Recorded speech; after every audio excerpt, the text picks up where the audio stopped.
ചേട്ടാ ഞാൻ ചാറിലേ വെച്ചുള്ളൂ. ഇതിനകത്തൊരു പീസ് ഇത് തിരിച്ചെടുത്തോ.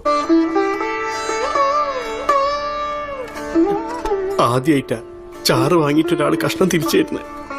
മോൻ കഴിച്ചോ? എത്ര ചേട്ടാ?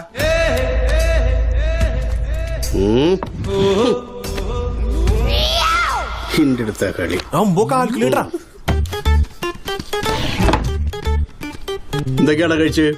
2 കഷ്ണം പുട്ട്, 2 കഷ്ണം പുട്ട് 14, 2 പപ്പടം, 2 പപ്പടം 6, 2 പഴം, 6, 1 ചായ, 1 ചായ 8. മൊത്തം എത്രേ? 14,668 രൂപയെ. ഒന്ന് പോടാ മക്കളെ. പൈസ എനിക്ക് പോടാ.